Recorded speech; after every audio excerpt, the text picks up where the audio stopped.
Good morning, everybody. Welcome to Broyans farm. It's Sunday, just got down here to the farm. Not really gonna do more working than we need to today. Just basically gonna water and keep everything happy. I do wanna give you a little bit of an update though of what's going on now as far as spacing and hanging baskets and pots, all that kind of stuff. So we had a bunch of hangers here. We got them moved along with some Prince Tuts spaced kind of in a couple spots throughout here in the greenhouse. Got them moved. Over the past couple days, have gotten a bunch of pots spaced to 4.5 inches to be specific, which is all these sections around here. Still, though, have a ton to go. These seed geraniums are now starting to get pretty big, and I got to get them spaced before they get so big that it's hard to put the waters in them. It's all these here, and this whole side down here. That's gonna be a big job, but luckily, like I said, we're moving a lot of stuff into number 2, and that's clearing up space for me then to space. As far as seedlings go, well, we haven't really been doing much lately because we've been waiting for them all to get to the right height and get the roots established throughout the entire cell. But now, starting tomorrow, we're gonna have a lot to do. These lavender are ready, marigolds are ready, portulacas are ready. The lupines are just about ready. Celosia, celery, parsley, thyme. Here we have pansies. So tomorrow's gonna be a very big day. Hopefully my sister, my gram, my Pat, maybe mom, I don't know if Sammy can make it, are all gonna be working on transplanting and hopefully getting that filled up over there. The seed room was completely full. I did just take some stuff out of it though that was getting pretty big. All this stuff now isn't even really up at all, or just barely up, like the dusty silvers here. Right now, I am into the heart of seeding. Like right now is when I'm doing my biggest amounts of everything, because when this stuff is ready, it's gonna be prime time when everybody's gonna wanna be planting their gardens and all that kind of stuff. We do have some flowers blooming, like the non-stop begonias. It's a really nice white flower. Here we have some red. There's all sorts of different colors in these. There's orange, there's white, there's red, yellow. There's not much other blooming. Here's a couple more. There's a really nice red one. Pink one's coming out there. The petunias are just starting down here in the pots. That's a really nice color. I just went through and trimmed these yesterday because they were getting too big. Obviously, a lot of the calibacopa are blooming. They just gotta get really filled out now. I'm gonna head over to number 2, show you what that's looking like, as well as check that for water. I would say hopefully by the end of tomorrow, we'll be pretty far down here. We're not gonna come down too far because this is where all of our working supplies is. But we'll start filling up now the other side over here. About 2 days ago, we got all the baskets hung in here besides that final row on the end there. This is everything we've been working on past couple days. It's amazing how big some of this stuff has gotten. Basil, celosia, thyme, all the first planting of stuff, which this is a smaller planting. These are all the Prince Tuts mom moved over. Tomato hangers, planters. Sunflowers are getting a lot bigger.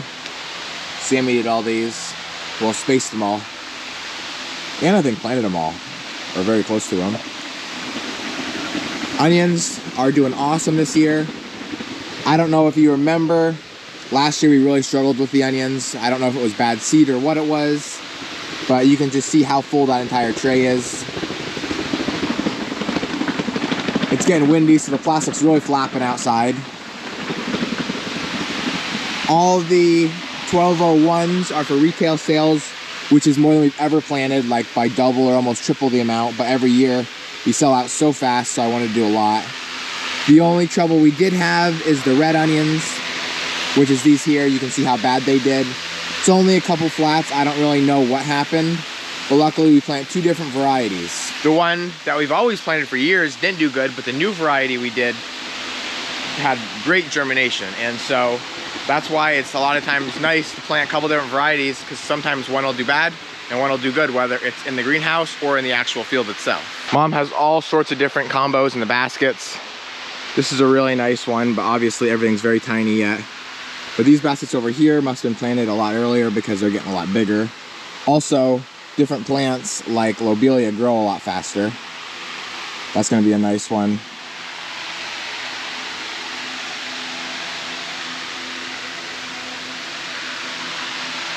A lot of people have been coming in. We only have 3 here, but have been complimenting on these cone baskets with like the color variation, and they're really starting to fill up. Obviously, because all these baskets are overhead, the way we check them for water is we'll just lift it up, and we can tell after doing it so many times if they're light or if they're heavy. They seem pretty good. That's pretty good. You don't want to overwater them, especially when they're this small. That's definitely good. Whoa.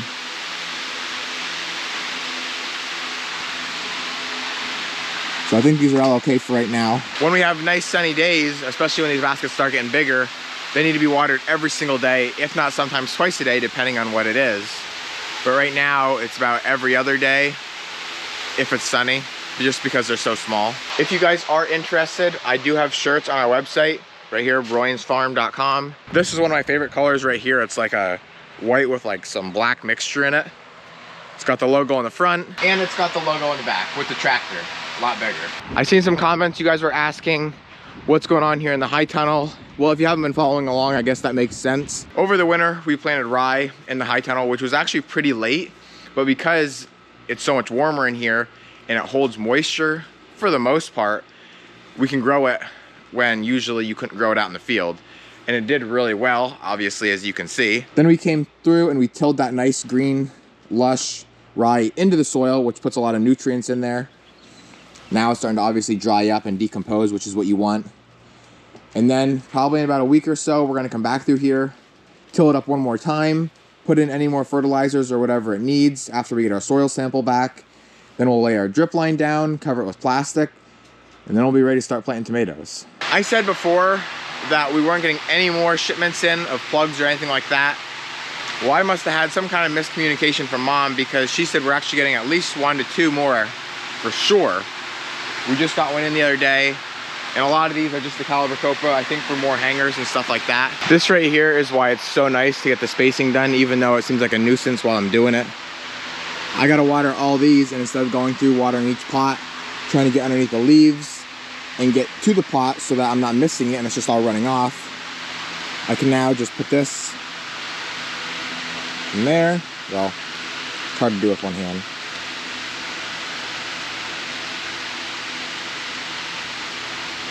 Turn it on, and now I'm watering, I don't know, 100 or so pots. And that's how it works. And basically what I'll do is, there's really no time limit. I'll actually kind of go underneath the table and I'll look, and it'll be 30 seconds to a minute at least, and I'll start to see the water dripping out of each pot. I don't see it yet. The only dripping is from there. There we go. And I won't let them just keep flushing everything out of the pot.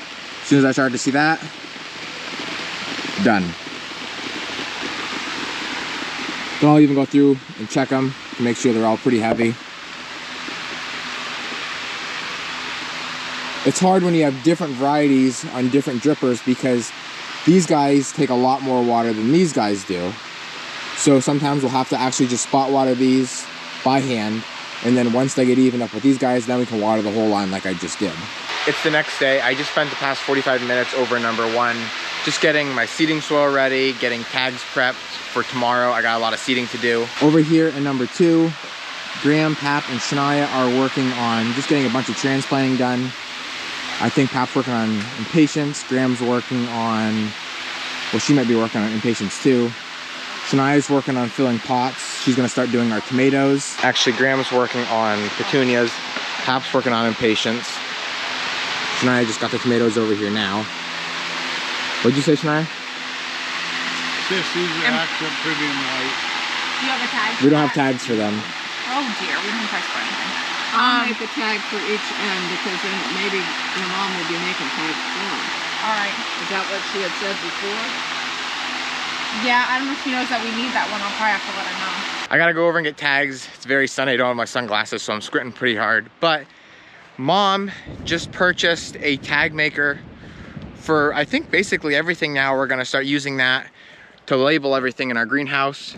For years, we've always, or actually I think forever, we've always purchased tags, which is why we had this whole rack.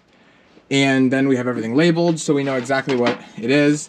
And most of them come, well, I guess this is from like, if you can read that, bloomiq.com. I don't know if these are the same thing. I don't know where these are from. Syngenta flowers, I don't know. My point is that we've always bought these tags here. Some of them are just words and letters, no picture. Other ones have pictures. I don't really know what the difference is. And then they'll have a little bit of a description on the back of how high they'll get and stuff like that. But now with this new label maker Mom just got, the tags look very identical. There obviously won't be a picture, but she can put whatever information on there that she wants. And then once she has that specific tag saved in her system, well, then we have it for forever and she doesn't have to keep making them. For the first little bit here, it's gonna be quite the process because she's gotta not only write down every single flower we have, but then have a description for it in each color variety, all that kind of stuff. And I wouldn't really say it's gonna save us a ton of money, but like we have huge amounts of tags. Some of them we use and we still grow that variety. Some of them we don't grow no more, but we keep them just in case, you know, we decide to go back to that. We don't really know.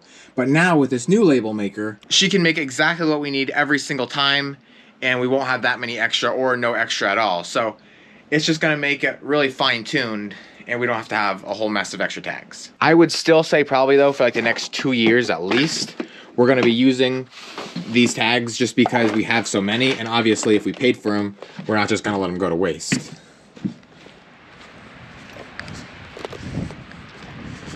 So right here is some of the first tags Mom just got printed out. Took her a while to get the whole system figured out, but it looks perfect now. So you can see Parfait Blueberry Eye.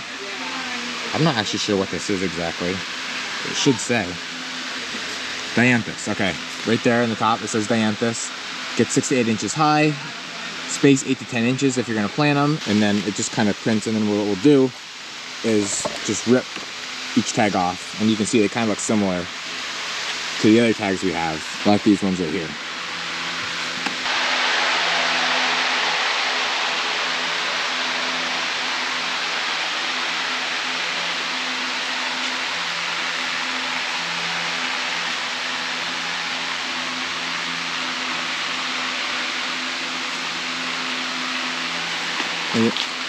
Oh, I just stepped right on that flat.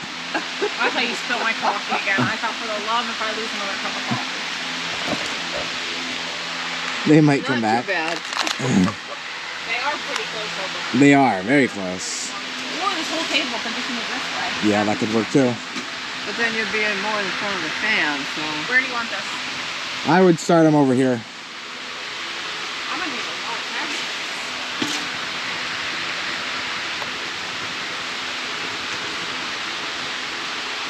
You want them right up against the space? Nah, leave a space. Right there. Slowly but surely, it's filling up.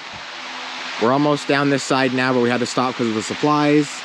We started now on this side.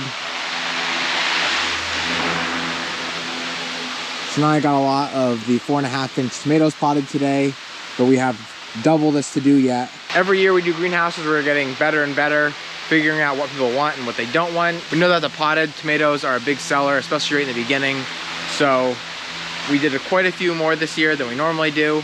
Another thing is just more plantings of them because, you know, once we sell out and if we don't have them planted in time, well then we gotta wait a couple weeks and people are asking and then they go buy somewhere else. So just timing is a big thing too. But that's what I'm gonna call it a wrap for this video. As always, thank you guys for watching, and always remember it ain't much, but it's honest work.